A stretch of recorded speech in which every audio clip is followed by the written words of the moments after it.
we're gonna do a little more exploring today, and this is actually one of the final islands, and a lot of people have been asking me which of the islands in Adventure Island 2 are my favorites, and I gotta tell you, well, no one's been asking that, but if they had, this one's one of my favorites. I like it a lot. Sala Sala Island is the jams. I love, like, the background there with the shifting sand.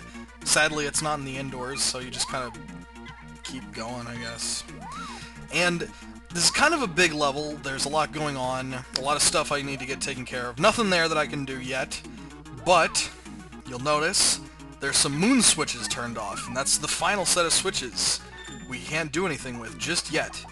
But we're gonna actually try doing some of that magic. I told you we would do that, and I'm gonna fucking jump on the blocks wrong, because it goes blue, yellow, red, like a traffic light, to someone who doesn't see very good, and the blue bounces you a little bit, and then yellow bounces a lot, and then red bounces a bunch of lot. It's really not that hard, and I don't know why I'm explaining. You can probably tell. But enough of all that shit. Giant faces need stabbing to get more useless coins. I'm telling you, you saw that goddamned casino. That's the only place to get coins. Who cares about coins? It's worthless. But we got the upstab, so now we can get this treasure chest. Now we can get this Okay, clearly we can't. It doesn't matter. And that's not me just stopping to try. I know that you can't get it that way. So you have to kind of fuddle around. A little bit of this, a little bit of that. And false gates. What that means is the programmers did something that probably dates this and is horrible and is probably one of the worst and dumbest goddamn things in this game. I'm gonna use the invincibility to just show you. Whatever. It's invincibility. Who gives a shit? Like, I hate invincibility items so much. Like, I get why they're there. They're obviously to make things a little easier for you. That's cool. I understand. I don't care. I hate using them. They're fucking boring. Okay. The programmers did something, and I'm gonna explain why I hate it when I get there, so just hang on for that, because we got the moon switch on, now there's lots of stuff we can do. I like that the switch is at the top of the tower. That's interesting, instead of like in Boa Boa, where it's just some stupid hiding behind an invisible wall. Or just things like that. It's not that exciting to find the switch. It's a little more fun the other way. I like that a lot. And I like that the enemies in this stage are kind of Egyptian-y themed for the most part. The tiki heads are a little off-putting, but okay. Obviously, as you can tell, this is a section we need to use the shovel. And that's fine. That's understandable. We dig, and then we can use the down thrust to see what's behind this door here. And what do we have? Oh, we have nothing but a bunch of doors. Okay. I agree with you right now, Master Higgins, very angrily running and stabbing. This is probably one of the worst things in the game. And the problem with this is a maze of doors. There are doors underneath all three of these sets of brick, and you have to figure out the correct one. I just went to that one. I knew it was incorrect. I wanted to show you what happened. And I had to go through, and I memorized, first and foremost, which doors I needed to go through, which ones had what in them, and that's really obnoxious, and you shouldn't have to do that. But that's just... it's probably just made to prolong your gaming experience. That's really shitty, and I don't enjoy that at all. It's definitely my least favorite part of the game, and that's including that horrible fucking watery maze. I just don't like mazes, is what I'm saying to you, my friends. I really like this island, but that one portion is just not my favorite thing. And here, you can use a fire attack. Does the thing across whatever, who cares. Again, like, you can use this magic if you want. I'm just not interested in the magic as much. I use the health, I use the cure. Like, when I play, like, RPGs and stuff, I don't typically use, like, magic and stuff, like Kingdom Hearts. I only use cure and stuff. And oh boy, 2,000 coins! That's not a sarcastic oh boy, I'm actually glad. That's a lot of coins. And I appreciate that they have the treasure chests with a bunch of coins in them, just in case, like, you don't want to go farm for coins. And, oh, I should probably actually push that all the way. There we go. And I'm not going to use these paths, so whatever. Somebody made a good point, which is that I took, like, a slow route to get to some of the islands, and I think it might have been Poka Poka that I could have gone a little faster, but I don't really like using those routes. I don't know quite why. I should probably stop complaining about going from island to island if I'm actually going to ignore things that the game uses and implements to make my trip a little easier. But we're not going to go all the way over, because it's another blank door, and it would be fine if all of the doors had something behind them. They had something to them, even if it was just, like, some health or something like that. And there you go, you get a crystal sword. That's pretty awesome. Stronger than mere metal. That's pretty cool. That's a nice description. And I'm glad that I'm not using a sword that's not the color of my armor. I'm not sure why they're separated through islands, but that's okay. I don't mind. And I just feel like killing a bunch of snakes, and I don't know. I don't know, man. I'm on the fucking violent rampage. I like using that sword. I don't know why I wanted to try and showcase that it's much stronger, because it's killing enemies in one hit that I was already killing in one hit. So, big whoop, I say. And that's... See, sometimes I'm kind of clumsy with the shovel. But that's alright. No biggie. No worries. I don't know. If all the doors had something, that'd be great. They don't, so it sucks. But, what are you gonna do? We got our life bottle, and you might notice, thankfully, since we turned on that moon switch, that that big statue wasn't blocking our way anymore. You might have seen that earlier if you were paying attention, and if you were, I don't know why, but whatever, it's all good if you wanted to. I certainly am not paying attention.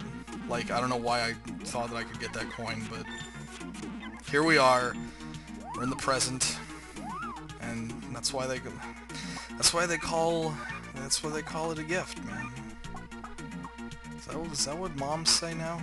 Oh, full recovery from damage. Hot diggity shit, that's the best.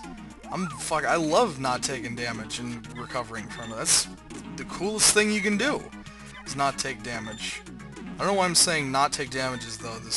It negates the damage, clearly. What am I fucking mincing words about it? Clearly, you understand it. You're not stupid. You're hearing me, my thoughts. I'm just talking about... something. Fucking, who cares? I don't know. I've got the shovel, though, and what did I just get? Like... it's all good. Alright, let's keep going down this way. Anything special on the right? We're going to find out. Let me spoil it for you. I'm going on the left, stupid.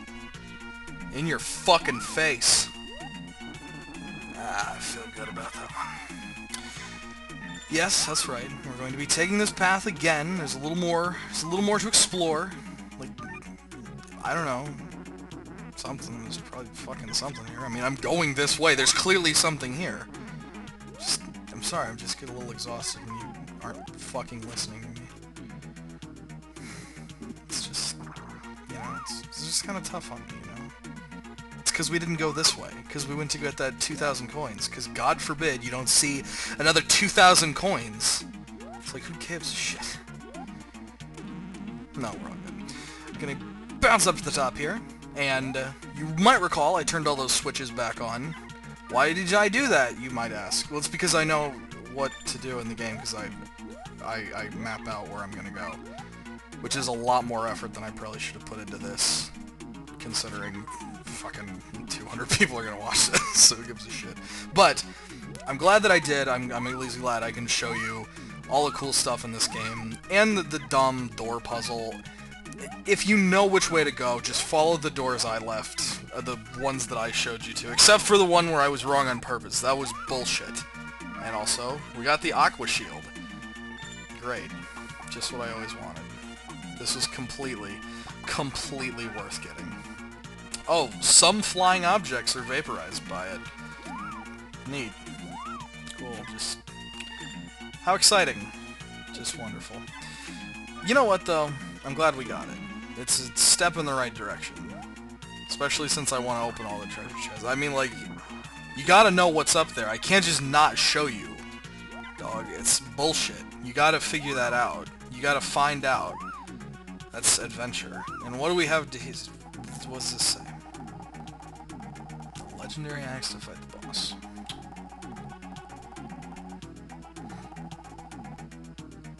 Yeah, I find that highly dubious.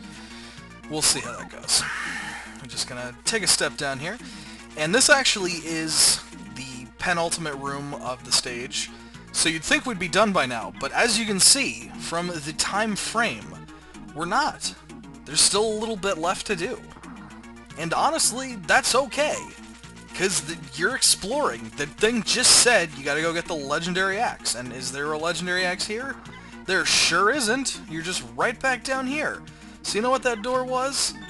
That door was there. To waste your fucking time. Another thing I don't like. I'm doing this... I'm just trying to save time. That's why I jumped on those spikes. That was me falling because I'm stupid. But I don't just jump onto spikes willy-nilly. I promise you. I'm just trying to cut some fucking time because I think those doors irritate me to no end. Their whole purpose is completely absurd. And look at that shit. I fell like a goober. Oh man, did I think... you see, I wanted to save some time again, but I really butt-fucked that one. So we're just gonna... we fully healed. It gives us a good excuse to showcase how that works. It was really, really clumsy. I thought I could land in that door and try and get back in that area again, and obviously it didn't work out quite as well as I'd hoped. But honestly, the door that just resets you, those are really badly designed. I don't understand why they're there, aside from wasting your time, and I really don't appreciate it. And I just unlocked a path that I have absolutely no interest in taking. But I'm glad that I at least showed you it was there. You never know. People like seeing what's behind doors. People have... I don't mean to take all the mystery out of things. I encourage you to play this game alongside me, which I probably should have said before, like, part 6 or whatever. But... You got my drift. I don't care. You're not stupid. You know what I'm talking about. I don't need to elaborate on things so heavily. I think you get the point. If I say, well, you see, this is a strong sword, I don't need to say, well, you see, it'll kill enemies in 3 hits. You got it. You're alright. Wish that I could have gotten that fucking magic potion, but... it's all good. I'm feeling alright. Because you see that boss door? You could go on it. But instead, I'm just gonna chill out up here, and then fall, and find this hidden door that you probably could never have fucking figured out was there. Here's a fucking tip. If you're gonna program so many goddamn doors that take you nowhere, why don't you make literally any of them actually helpful, and not just put something down there for you to take a shitty guess to fall down. And that's what sucks, is I really like this island, I like the aesthetic of this island, I think it's fun. But holy shit, do I hate those stupid, meaningless doors. Jiminy Christmas. We're all good. And I like the axe is just there. You just push a switch, takes you to the top, it gives you the fucking thing. I think it would have been a little more interesting if they had swapped where the aqua shield was and the axe were. Like, because then you'd at least have to go and hit the switches, turn them around. You have to go back to the islands to get the item that you do in fact need to kill this boss. And that's not one of those things where they say it would be, you need this item, but it's just a good idea to get it. It's actually an item that you do in fact need. Maybe there might be some fucking a TAS bullshit thing you can do to kill this boss without the axe. I'm not sure, but as for the layman, you will in fact need the axe. And it seems just kind of like a pretty standard weapon. Like, I don't know why you'd really need it, but again, you do. It's pretty handy, and it's actually like a cool weapon. It does, I guess I could say it deals punishing blows, I suppose. This is really the only way you can say it. And I'm glad I got that magic. I was farming very slightly for some, and then I think 2 seconds in, I realized exactly how goddamn boring farming is to watch, and then I just stopped doing it, and then hope I get lucky. And thankfully I did. But I've at least got Cure on me now, so if anything happens, I'm prepared. I'm gonna be okay. You're gonna be okay. We're gonna be okay. Let's fight this mummy. And oh my god, his hands drop. You see, if you don't know how to run, which is you just hold the button down, if you didn't know that you can run, which you should figure out, because, you know, platformers, then this fight would be impossible, or really difficult, one of the two. You always get those mixed up. It's a tricky fight, and don't stand underneath his hands, it's bad news, but that's what you gotta do, is run underneath his hand, and then throw the axes at it. It's not that bad. And then watch out for the little, I guess, the Mode 7 bandage coming out of his half-torso looking thing. And you'll notice, though, you don't actually have to wait for the hands to come down to hit it with the axe. But, I don't know. It's looking okay. Actually, I'm not even sure if that bandage damages you. I don't really care. But we did kill one of his hands. I think the bandage does. Yeah, it does. Probably. Who cares? And this is why you need the axe, because you cannot reach his body with your typical weapons. So you just have to be at the top of your jump, throw an axe, and since you can throw a couple of them, it's really not that hard. And now he's just ahead. And this is when the fight gets easy, because you just wait for his head to kind of float near you, and then pummel him with axes, and then he'll throw a little thing, and it barely hurts, and you're fine since you already have so much health. And then he makes a goofy-looking face. We can finally turn off the axe, and thankfully we can use the true weapon, the shovel, and dig him a fucking grave. But use the crystal sword because it's better than all that garbage. We get the Elven Flute. I know you've all been waiting. I've gotten several emails about the Elven Flute and when we'll unlock it, and I told them to please leave me alone. I don't know why I'm making these stories up. I wonder if there's actually somebody that believes any of the garbage I'm actually saying, like, before I tell them it's all lies. Like, I wonder who's emailing him about that Elven Flute. I'm not even paying attention to this story, but it reminds me of Link to the Past, which, I don't know. Maybe this game might have been a little inspired by a popular game. You think that's possible, kids? I'm gonna leave that to be your question to answer. That is up to you. But I mean, obviously it was. It's not that hard to tell. But I believe I've finally figured out how to utilize this mythical Elven Flute. Very simply put, we will be taking it to our very first locale, the island of Poka, and all we have to do is take out our Elven Flute. Oh, I guess it's not doing anything. I'm gonna figure out how to use it. I'll be back in a little bit, guys. I'm gonna figure out how I'm actually supposed to use this.